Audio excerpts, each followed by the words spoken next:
ROBOTC is a text-based programming language based on the standard C programming language. Commands to the robot are written as text on the screen, processed by the ROBOTC compiler into the machine language file, and then loaded onto the robot where they can be run. Text written as part of the program is called code. You can type code just like normal text, but you must keep in mind that capitalization is important to the computer. Replacing a lowercase letter with a capital letter, or a capital letter with a lowercase, will cause the robot to become confused. Note that as you type, ROBOTC will try to help you out by coloring words it recognizes. If a word highlights in a different color, it means ROBOTC knows it as an important word in the programming language.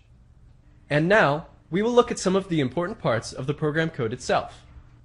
The most basic kind of statement in ROBOTC simply gives a command to the robot. This statement inside the sample program you downloaded is a simple command. It instructs the motor plugged into port 3 to turn on at full power. The next piece of code, wait1msec3000, is also a simple command statement. It directs the robot to wait for 3000 milliseconds. Statements are run in order, as quickly as the robot is able to reach them.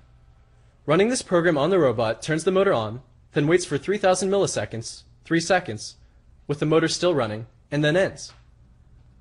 The first statement ran, then the second, and when the second one ran, the robot simply waited for 3 seconds with the motor still running.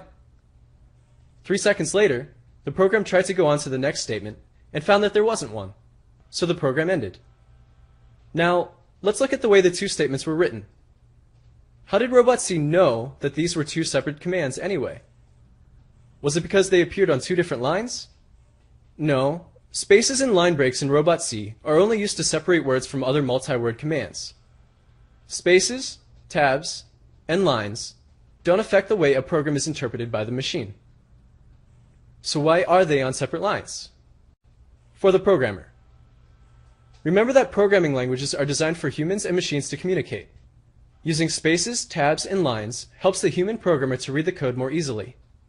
Making good use of spacing in your program is a very good habit for your own sake. But what about ROBOTC? How did it know where one statement ended and the other began? It knew because of the semicolon at the end of each line. Every statement ends with a semicolon. It's like the period at the end of a sentence. End of statement 1, end of statement 2. So, to review, statements are commands to the robot.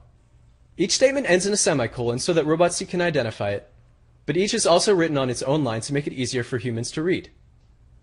Statements are run in reading order, left to right, top to bottom, and each statement is run as soon as the previous one is complete. When there are no more statements, the program will end.